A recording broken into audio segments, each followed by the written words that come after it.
Welcome to the Addiction Solution Podcast. I'm Michelle Dunbar.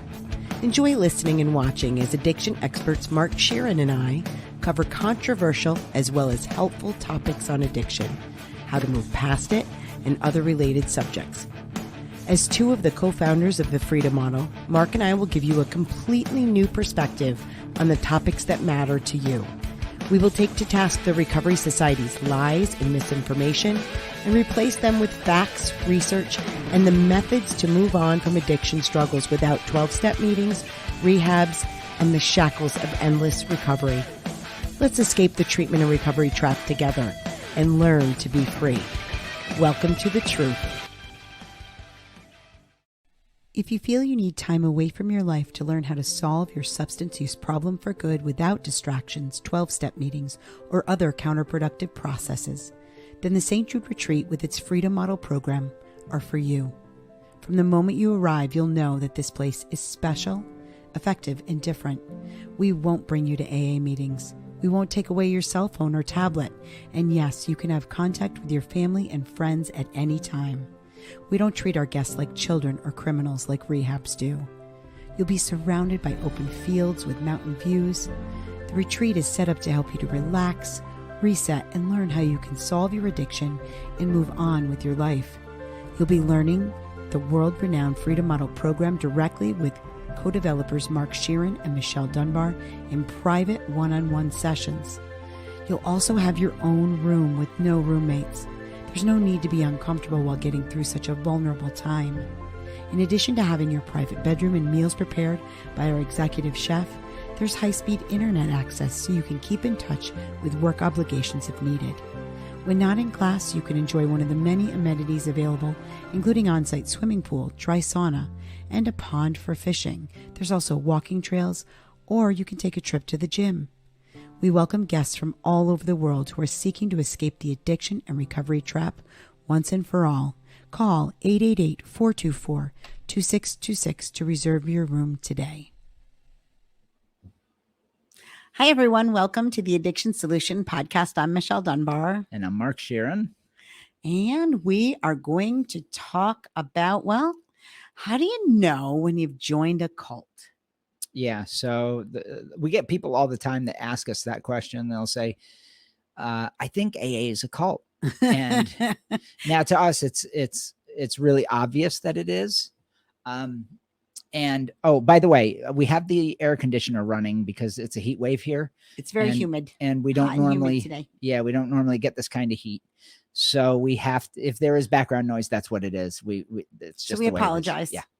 But somebody told us before that they couldn't hear it in the background. So we're hoping that that's true. Yeah, because we have these are directional microphones, but whatever.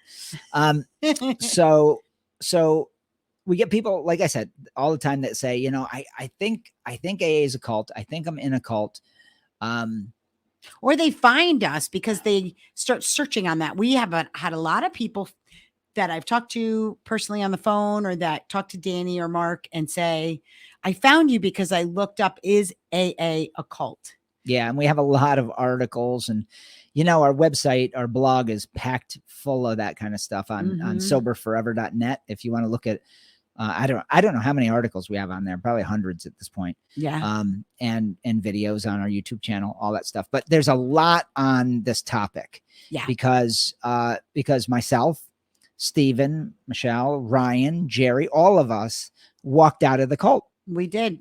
Mark and I grew up in it. Yeah. Yeah. And I guess walk out is a bad way of saying it. It was more like we had to work out figuring out that we were in one. Right. And then rejecting the ideas that they were selling. Yep. And then moving on with our life into a new, freer sort of world. And that was a strange time in our life, I think. It really was. It was, well, Mark was more open, I think, than I was. I think you like, he got to conclusions quicker than I did as we were leaving, as like we would kind of throw away one part of AA, but then I would be like, oh no, but we got to keep this part. We got to keep this part, seems to work. Yeah. And, the research, it's really interesting when you're doing research, how much most people don't have an open mind. Like you have a belief system, and if Yeah. you're a researcher and you're looking at something, you're trying to look at something objectively, your bias always comes in. Yeah. It always affects your observations, and you'll hang on to beliefs, damn the evidence to the contrary. You will hang on to those beliefs, especially if they're so personal to you, as it was for me, because, I once felt like a hopeless addict, Yeah. and I was afraid of going back to that life. So as we were trying to extricate ourselves from what was looking more and more like a cult, there was all that the cult sets you up to be fearful. Well, that's it. It's the thing about a cult is its mission is in a lot of cases, obviously it's nefarious, right? The people involved, the leader, the cult leader, has a malicious intent, and that is to, in a lot of cases, defraud people, and get their money. Yep. And have power. Usually money and power. That's the root of it with these people that end up being the leaders, the gurus, the deities. Yeah. I'm not sure I know of any gurus that weren't somehow benefiting financially. Right. I mean, right. There aren't any cults that I know of that were like that purposefully made them poor.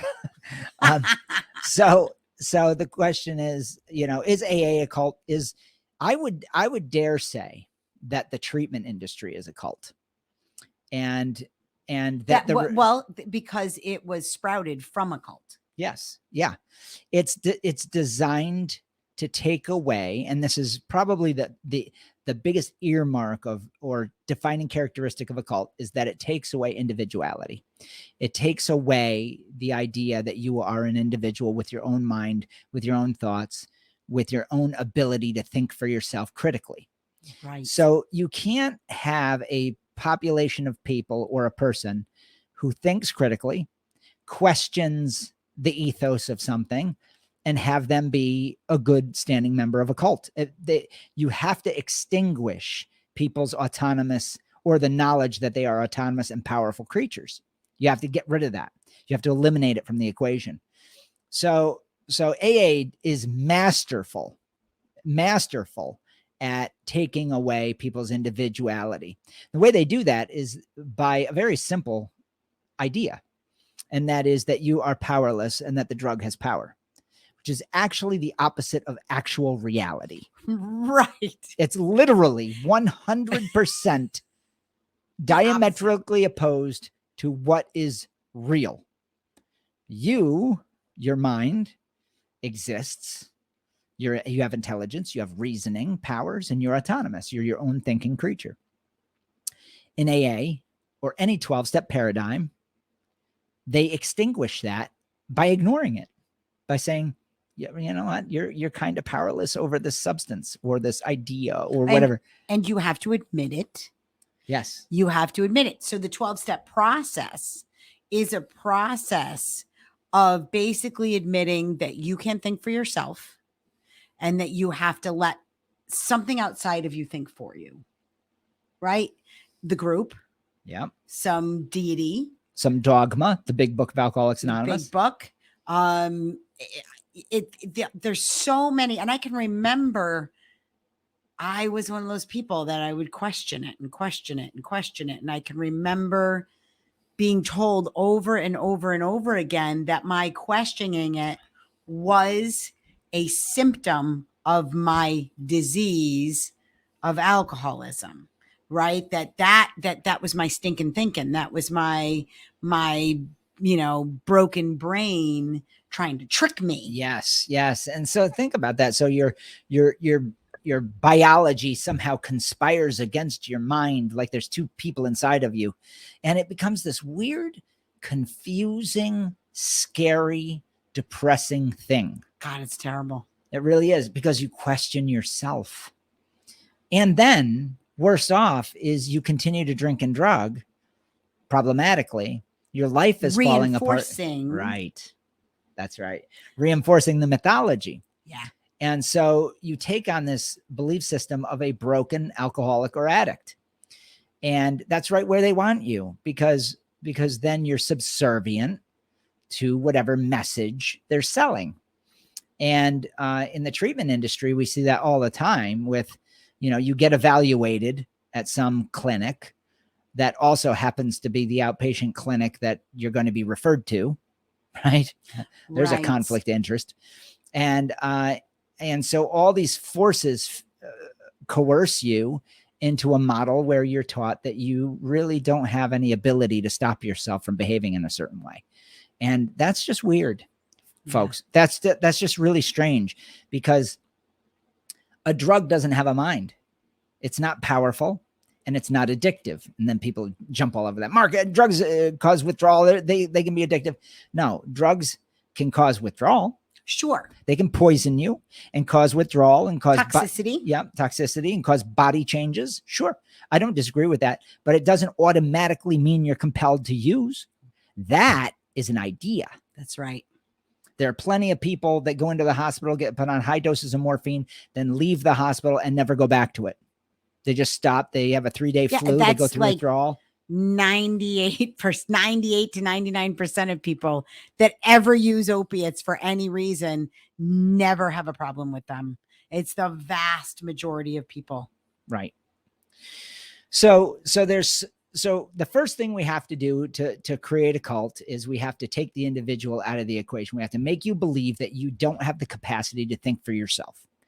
And so AA does a great job of that. Wow. It says you're powerless. It says that you need a power greater than yourself, a nebulous force called God, whatever the God is you understand them, some thing. And that also you must, and here's the words, you must completely give yourself to this simple program. Now, if that's not cult language, I've never heard it. But, and that's said before every meeting. But here's the thing. Here's the reason that people buy into this, because if you we did, right? If you tell somebody that they shouldn't think for themselves, most people are going to tell you to go fuck yourself, right? Like, what are you talking about? But if you're at a point in your life, and this is what happens when people go, when they, we have a whole culture around heavy substance use that views it as problematic. Even when it isn't problematic for some people, you're judged pretty harshly for it, right? And so you grow up in our culture, and especially if you have parents that had a problem or whatever, there's already this belief, if I'm somebody that likes intoxication, there's something wrong with me. Right. So that starts there. But then if you start having some problems, maybe you get a DWI, maybe you have problems in a relationship or at work or whatever. Or maybe it's just as simple as one of your friends which happened to me, comes to you and says, wow, that was really messed up the way you were the other night. That was pretty bad. Like, you should probably slow it down. Maybe you just get one of those conversations and you start that process of feeling like you're broken already. Yeah. So what do? You do what everybody does. You go, I'll find a meeting. Yeah. And so the meeting, when you go to the meeting, you already feel vulnerable and helpless and powerless. You feel that way. Well, yeah. And society has already kind of cooked that into, yes. Even like health class in 7th grade, I can remember them teaching us how powerful drugs were, and that if you smoked meth once or smoked crack, this was the 80s. So it was a big crack. It was big crack time. Like everybody was scared. Yeah. And that you would descend into, the ghetto and be a slave to it. And I can remember being taught that. And now what the irony was, at that point, I had already smoked cocaine a couple of times with this girl, and I didn't even like it. Right. I was wasn't like, my thing either. This makes me geeky and stupid. I lived in the age of partied in the age of cocaine. I was like, I could care less about cocaine. Yeah. So you build your preferences, but the point is that there were a lot of people that did buy into that. Oh yeah. For right. Sure. And succumb to the idea that, oh yeah, once I start, and then they get high, they prefer it. They'd like that experience. And then suddenly they frame it as, I'm hopeless. I'm an addict. Yep. And so we're creating addicts. I saw another thing that really scared me. I went to my kids' school. My kids are out of school now, but Probably they were in probably 10th to 12th grade, right? Somewhere in there. But I happened to have gone to this event, and I was going through the elementary school, and they had all these posters that kids had done like in 2nd grade. And it was all about the susceptibility of suicide. Oh God. They're teaching 7-year-olds that if they're bullies, if they're picked on, if they're have low self-esteem, that they're susceptible, like a virus, to killing themselves. And that we needed to be our brother's keeper and make sure that we treat each other better, because we need to build each other up or else. And that is one of the worst things you can tell a child, because you're placing in their mind that they're fragile. Right. And that suicide is a viable option if you're being bullied. Yes. And it's something you should consider. And if you do feel fragile, let's say you do have a bad day, let's say you are beaten up. I mean, my God, my youth was filled with bullying and being bullied, and black eyes and bloody noses and tears and stolen bicycles and whatever, you know, but I didn't think about often myself, you know. Not when I was 7 years old, I can tell you that. So I think that but you do hear kids talk about it now. Well, it's common practice at this point to talk about it as if people are very fragile.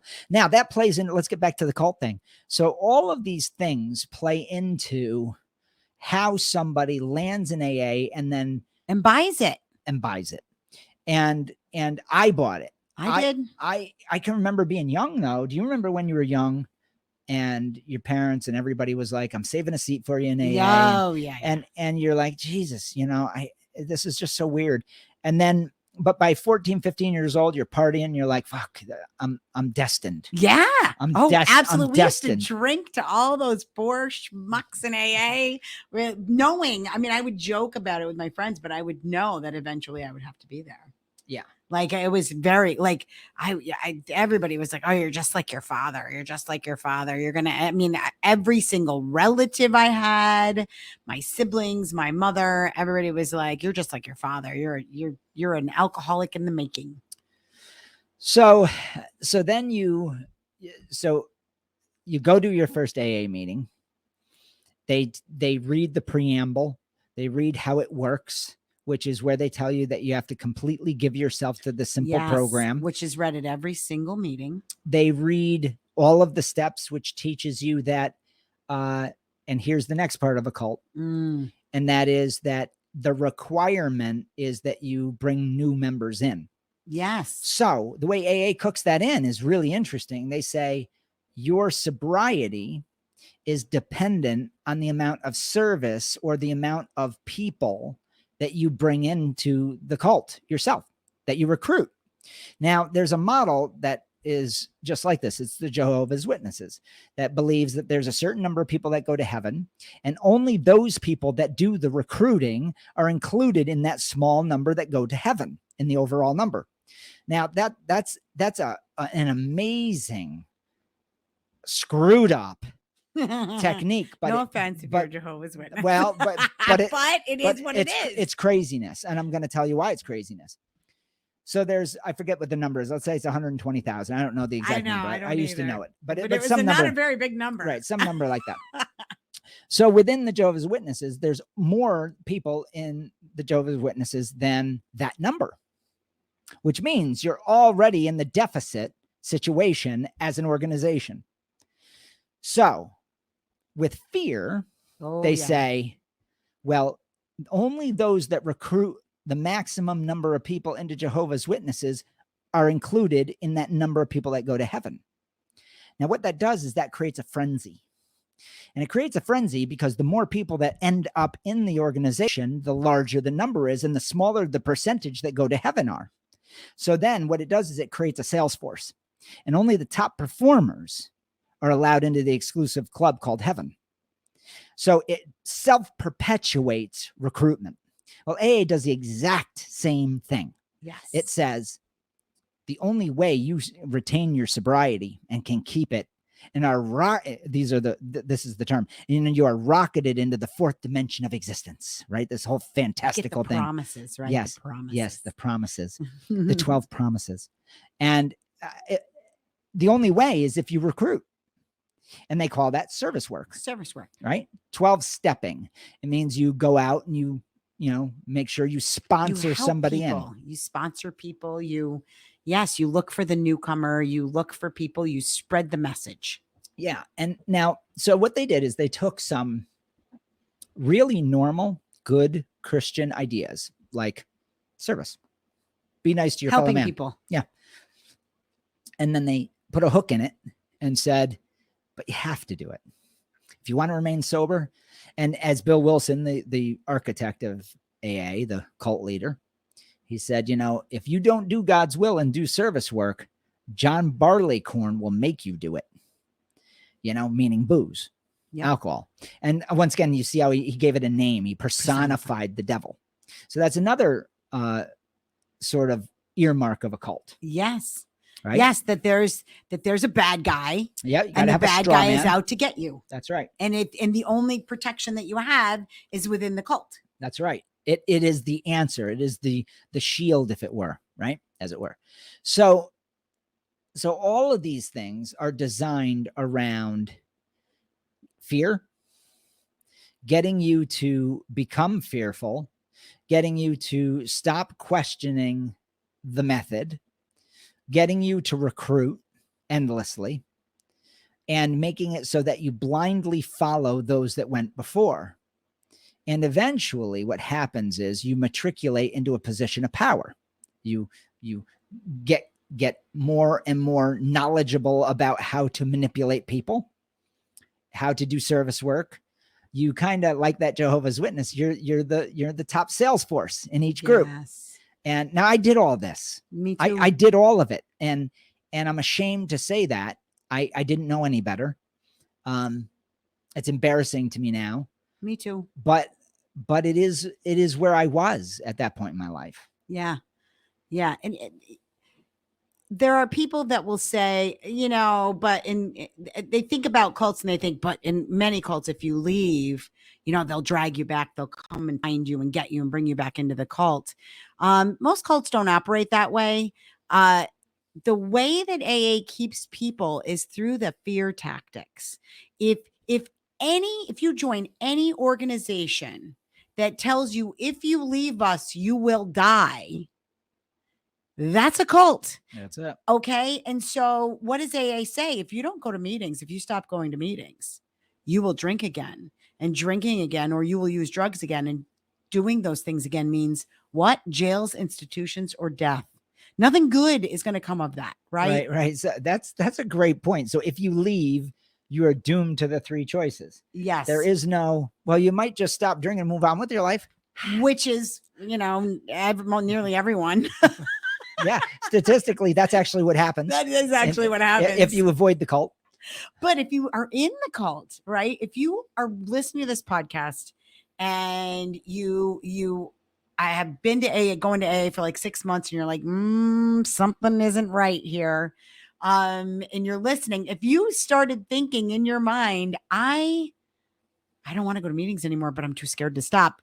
You're hooked. Yeah. You're in a cult. You're in a cult that Yep. and what you need to know is, because when you're in that cult, they make you believe through all of these stories and stuff. There's always a story of somebody. Did you hear about Jim? He left, stopped coming to meetings. Bam, he's dead. Like, you'll hear those stories all the time. And maybe Jim is real.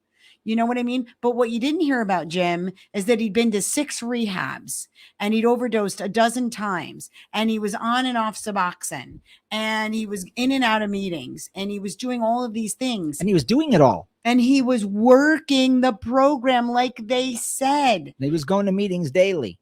Okay. And that's what you didn't hear about Jim. The ideas that he learned in the cult of treatment and in the cult of AA are likely what caused him to perish. I mean, we do see this. We do see this in the research. We talk about it in our book.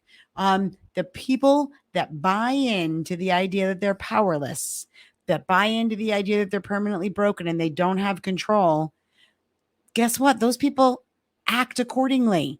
They act based on their beliefs, and they continue to struggle with heavy substance use. They don't ever get out of it.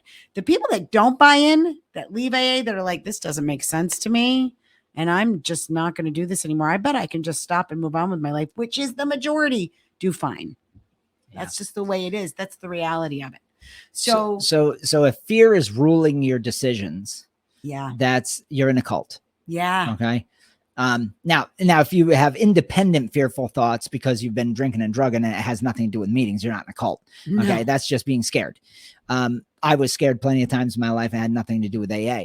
But once I started integrating myself into AA and NA, that fear was amplified and it was given some context. And the context was, you better be scared. And the only answer is daily meetings. That's your medicine. Did you get your medicine today, Mark? And you have to listen to everybody and what they say, and they get to tell you how to live your life. That's right. That's why you get a sponsor. Ironically, do you want to know how sponsorship started? People, don't you think sponsorship is a kind of a weird word for a self-help group, right? Well, the way that started was Bill Wilson and the original group of AAers down in Manhattan in Towns Hospital would go down.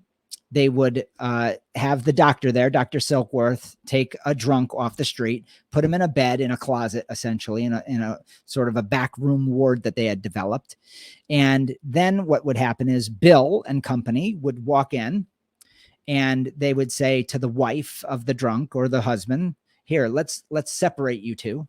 And a bunch of people will go and talk to the wife or the husband and separate them. And then the person would, then Bill and these guys would say, listen, we have to ego deflate you at depth. We have to crush your ego. We have to crush the idea that you can do this without us. That right there is a cult. Okay. Yeah. And so they would work on the guy and he'd say, no, I think I can take it or leave it. I'm going to quit after this bout. I'm done. No, you can't do that. You're an alcoholic. Did you know that? Did you know you're hopeless? It's a hopeless condition of mind and body. It's a spiritual disease. And the guys go, no, I didn't know that. Yeah, this is why. And so they would hammer this and they would spend 2 to 5 days just beating the shit out of the guy mentally. While he's detoxing. Then they would say, we're going to assign somebody to you who's going to continue to work on you. So Bill and those guys would start working on somebody else, and that person would become their sponsor. Now, that sponsor or that representative of AA would then say, are you willing to surrender your will over to the group and to God as you understand him? And if the person doesn't adequately do that, if they don't surrender adequately, they don't get sponsored in. The sponsor can then say, you're not allowed to our meetings. Okay. So it's only when you completely give in and are ego deflated. And when we judge, meaning the AA members, the sponsor, when I judge that you're allowed to come into the meeting. Now, the only people that were allowed in, the ones that were willing to give themselves completely to this simple program, quote unquote. So that's where all this developed. And then the sponsor would take that person and say, I'm sponsoring him in. Okay. I say it's okay. He's gotten down on his knees. He's admitted complete defeat. He knows he has the disease of alcoholism.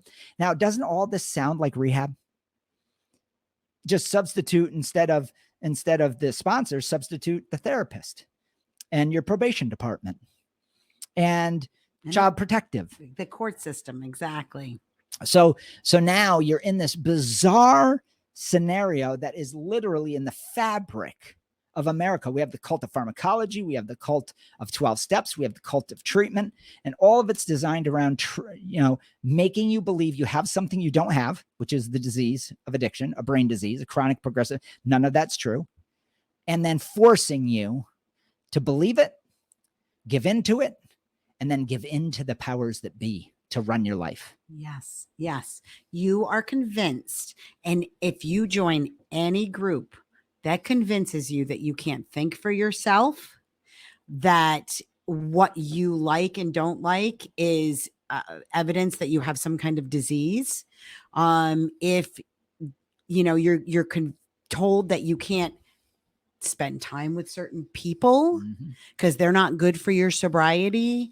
Can't stay in a relationship. You can't stay in a relationship with your spouse. You can't stay in a relationship with your children or your parents. Yes, this really happens. If you're listening to this and you're somebody that has never had this experience before, this really happens in today in America, where people join this cult called Alcoholics Anonymous or Narcotics Anonymous, or they go to rehab where they're forced to do all of this, they're really told these things.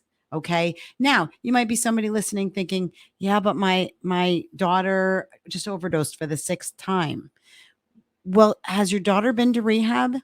Has she tried NA and AA? Yeah, that's not a reasoning to do more of the same, is it? Exactly. Somehow they've convinced you that the reasoning that you should be thinking is, oh, she hasn't worked the program hard enough. I mean, are you kidding me? Right. I mean, she's worked the program to death nearly.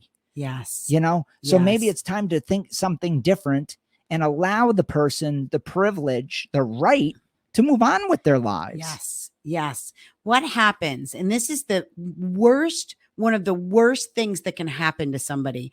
The moment that somebody deems you're an addict or an alcoholic, nobody listens to you. People stop listening to you. All of a sudden, anything you have to say is irrelevant. It doesn't matter. What you think, how you feel, doesn't matter anymore. You have to absolutely succumb to being a non-person. Yeah. And that's what I always tell people. That's when the human mind gets replaced with dogma. And once the powers that be around you and in those programs, once they no longer see that you are your own autonomous creature, that you're your own thinking person, then you're just meat to them. You're just a body. You're a paying customer. You're $1 in the basket or whatever it is nowadays. I mean, way back when it was $1 in the basket, it's probably $5 in the basket now. I don't know what it is, but everybody, anybody that says, yeah, but it's free. Oh, no, it isn't. You pay with your life. Yep. You pay with your life. You pay with allegiance. You give up your right to be a thinking creature. Yeah. A critically thinking human being. And our society is going in that direction too. I mean, all of it is headed towards this fragile, broken, person that needs a therapist or a professional of some kind to direct your life. You don't need that. You just have to decide with good information how to get out of the cult, start thinking again for yourself, start believing that you're capable of that and making new choices and changing your preferences. Now, all of that takes good information. So that's why we wrote the Freedom Model as a deprogramming guide. Absolutely.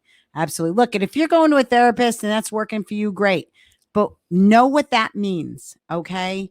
I had to see a therapist at one point in my life. It was very, very helpful to me. Me too. But I already knew my background's behavioral health. I already knew what my goal was, what it looked like to me, getting better, so to speak. And that was, I had to know that I wasn't broken. I had to know that I could be happier in my life. If I'm not going to somebody that's helping me to see that, or whatever group I'm joining is doing the opposite, is making me think that I'm broken, is making me think that things, well, this is as good as everything's going to get for you, then I'm in the wrong group. I'm with the wrong person, because I have an autonomous mind and I get to decide what I like and don't like. And you know what? Some people aren't going to like the same things I like, and that's okay. I get people all the time. They say, so you wouldn't advocate going to any meetings at all? I say, no, never, ever. God, no. Ever, never. Not one ever. I wouldn't advocate going to any treatment center that had the disease of alcoholism or any disorder-based idea that addiction is some sort of disorder-based problem. It's a problem based on a habit that's confounding and confusing with a lot of misinformation. Absolutely. But it's a preference you build because you like it at some level. And that's the only way to solve it, is to know the truth and then change your preference within your own autonomous mind. That's the only way you can change. That's it, because you're the only one in there. Yeah. Yeah. So I don't know how long we've been going on this, but we were very passionate. 32 minutes.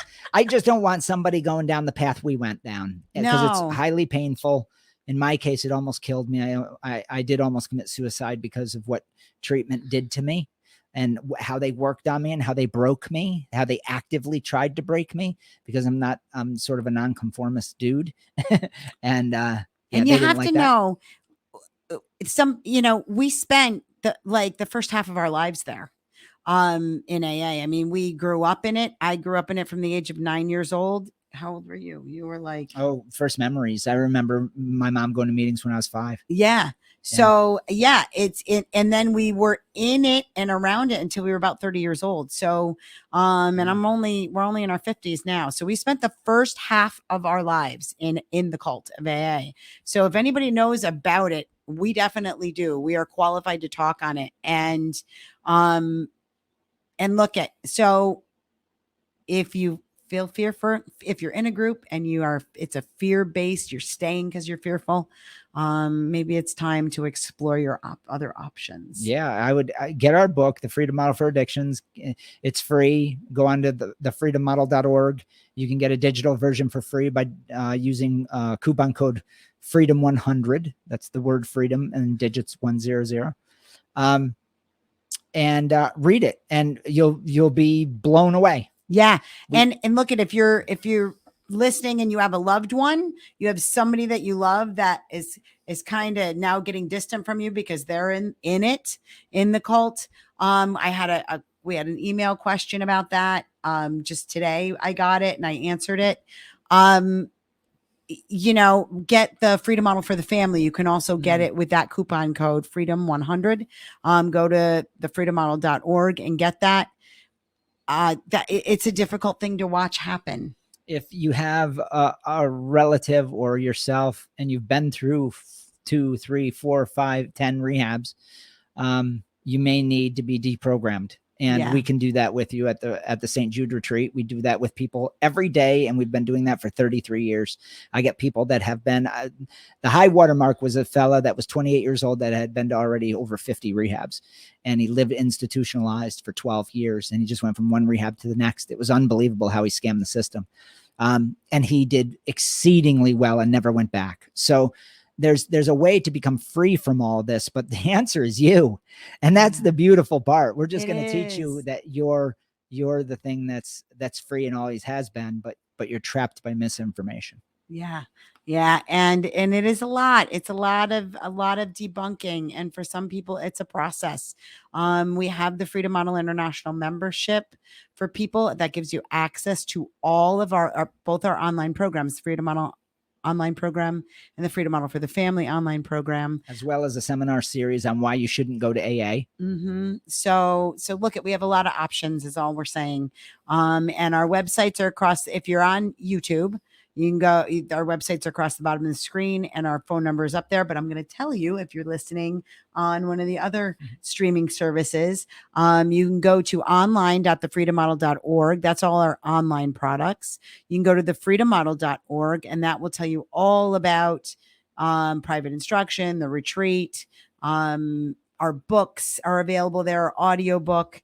There's a blog there. There's a whole lot that you can access through thefreedommodel.org. Soberforever.net talks all about our retreat. That's soberforever.net. She said that fast. And so the phone number is 888-424-2626. And we thank everybody for listening and watching. And I think that's it. Get free. Yes, you can be free. All right. Bye. Everybody.